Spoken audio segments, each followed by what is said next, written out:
Never Enough here, and welcome back. Alright guys, so we did that comparison. So we once we do the swap, it's probably going to be a little louder, different exhaust note. So let's go ahead and get started. To the fun part of the install, the wiring. Got the window switch and the Cirkit Boss mounted here on this piece of angled aluminum. So just some scrap I had laying around. Actually used it on my Coyote swap car. So anyway, it fit pretty good right there. I just had to drill the one hole in this bracket that you can't actually see, but other than that, I can remove it and put it right back to stock if needed. So let's see, we're gonna do some wiring today. I'll show you guys about this this plug. Kind of be wiring up. It'll be 3 wires. This first wire will be power, second one will be ground, and the third, which you can't see, I have a pigtail for, will be the SRV actuator motor control. So let's get started. So I'd like to say that I'm not an electrical engineer by trade, so bear with me here.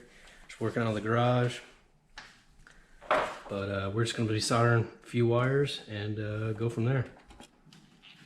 Alright, so starting off with this wiring, kind of in depth, I guess, if you will, probably the most in-depth part of the process. What I got here is this white wire tapped into the injector. So it's actually the injector ground. So that's ready to go, and that runs actually to the MSD box, which the MSD box has a kind of diagram on the back of it, what to follow. Well, here we have a group of wires. So this yellow one is to the orange SRV valve actuator. The gray we're actually not going to use. The black is your ground, which actually piggybacks into the Cirkit Boss ground, and then the blue is your power wire. So let's go ahead and start soldering these in.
That's it, she's all wired up.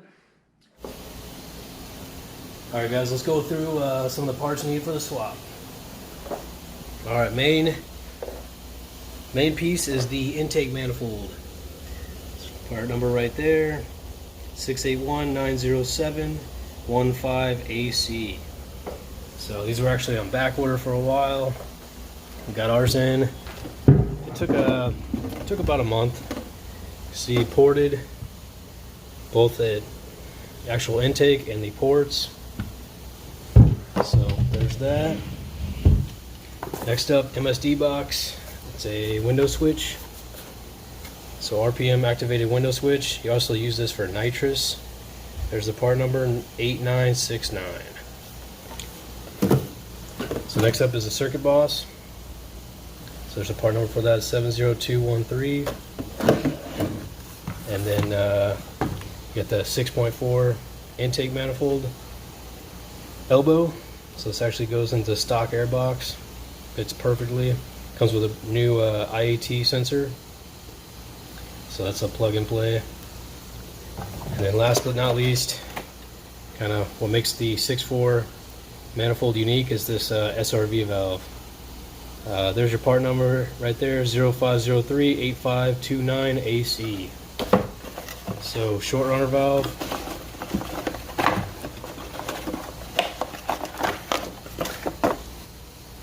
Alright guys, let's talk about this SRV valve that makes the 6.4 manifold unique. So it's electronic solenoid actuated. There's a pneumatic spring in there, and it turns this screw to activate this valve. You can see it in there. So it just turns that keyway and basically bypasses the long runners of the intake manifold. Those long runners you want for just kind of daily driving, you know, stoplight to stoplight. You want that extra torque, and then a short runner, you want that in the higher RPM range of the engine. So there's that. Let's go ahead and put these gaskets on.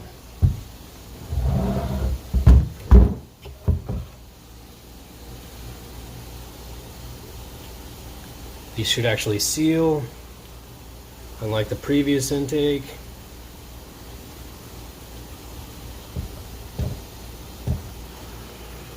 Don't forget your PCV and your oil fill gaskets.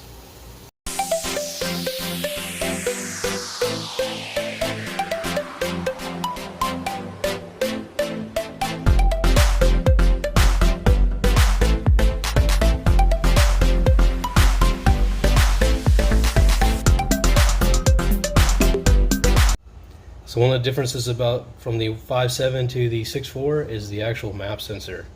This one bolts on, as you see. The 5.7 is a twist on. So again, it uses these kind of wood screw type screws into this plastic. It is what it is. It will hold. Let me know in the comments. From what I can tell, this is a 3-bar. So can't focus. But what I can tell is this is 3-bar map sensor. A lot of Mopar uses 2. I am not sure. I know it definitely helps with tuning purposes. So let me know what you guys think. Let's go ahead and get it installed. Alright, I got you guys' favorite tool. Oh, it's mine to watch on YouTube. It makes this sound. Let's go ahead and get started. Another trick. If you trim the ears off the PCV valve, you can use the 5.7 one. They didn't have a 6.4 one on the island, so it's going to take about another week. Can't wait on a week when you can just trim off the ears on that PCV valve. So this will go right on the 6.4 manifold.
Alright, so real quick, we're gonna take a digital caliper to the ports we actually ported.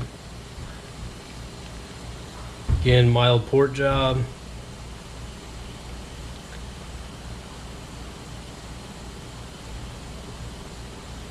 So right there you have 1.8390. And if you take it over to the cylinder head, I'm going to re-zero this out.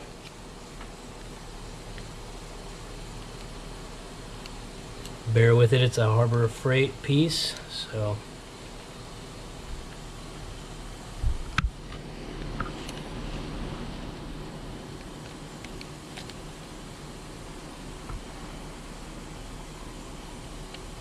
so 1.8755, pretty close.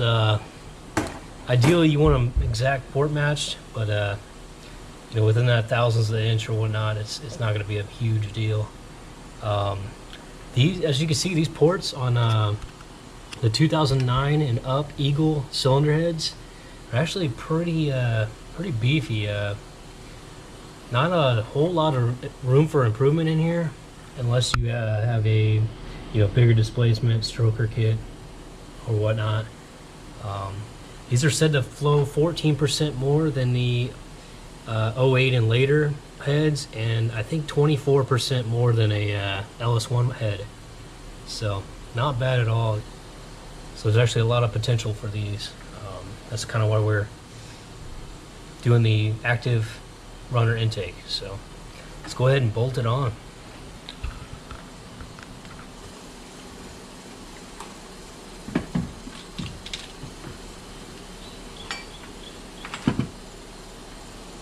Alright, so first thing, don't forget your brake booster vacuum hose.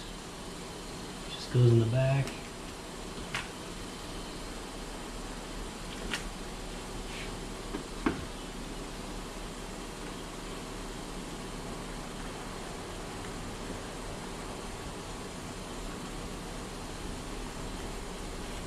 While I'm at it, I'm going to go ahead and plug in the weather pack for the SRV valve.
What's going on, guys?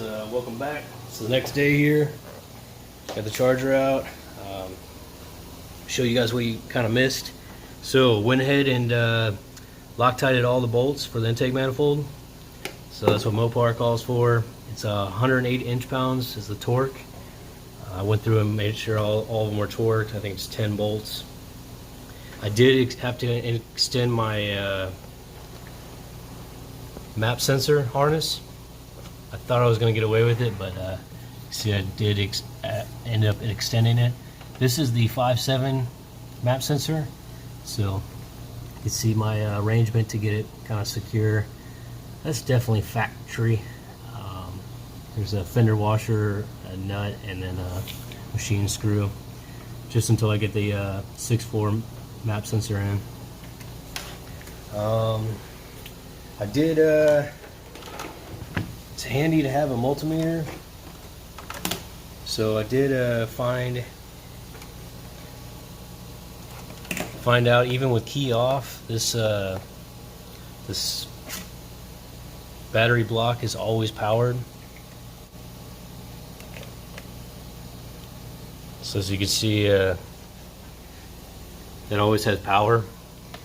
So that I did run up one of the wires from the Cirkit Boss, the red wire, to the circuit breaker here. It's just 2 post. So as you can see, it always has power. Actually testing the fuse, or sorry, the circuit breaker. So 12.5 and then 12.53.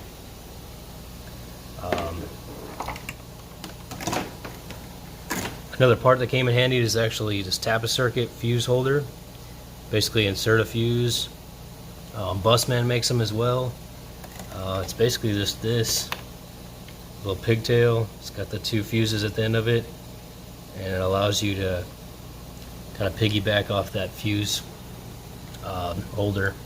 I actually use the number 38 here, which is a airbag module.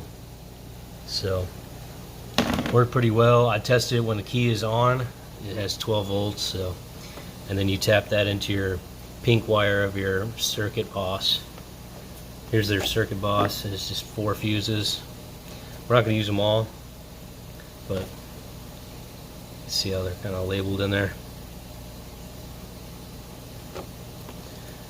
Alright, well, let's do the key on and set up this MSD box. Kind of see the bracket.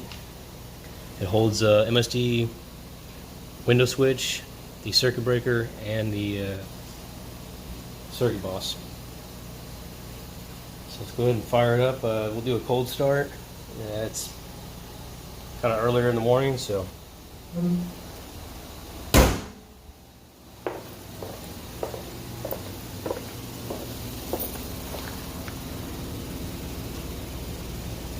Alright, cold start with the 6.4 manifold and 6.4 cam.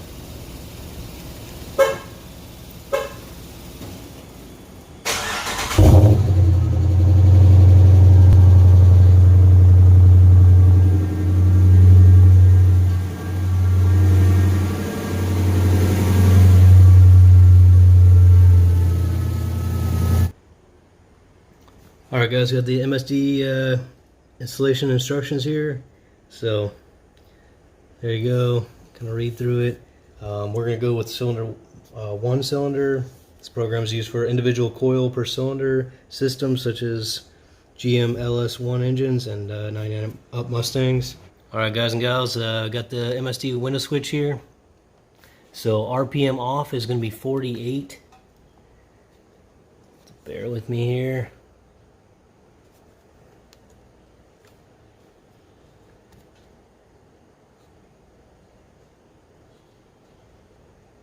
And that's 4,800 RPM is where it will activate.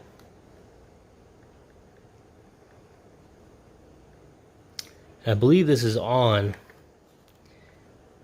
RPM, so it should be 8.0 or 8,000.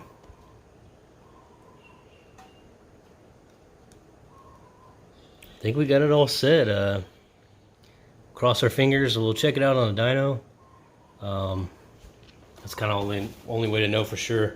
I know one of you guys in the comments wanted me to change the RPMs that it activates, that short runner, and we'll definitely check it out. If it's just clicking a couple buttons, then definitely want to figure out this window switch. So after all the work kind of went into wiring it up and whatnot, getting all the right sensors and that. So, but I think that's it for now. Let's zoom you out. As always guys, thanks for watching. Like, subscribe. No, a lot of you guys aren't subscribing, just fine, it is what it is. But got a lot of plans in the future for this thing. Mostly in this area. Next couple videos you'll see. And I'll give you a little hint.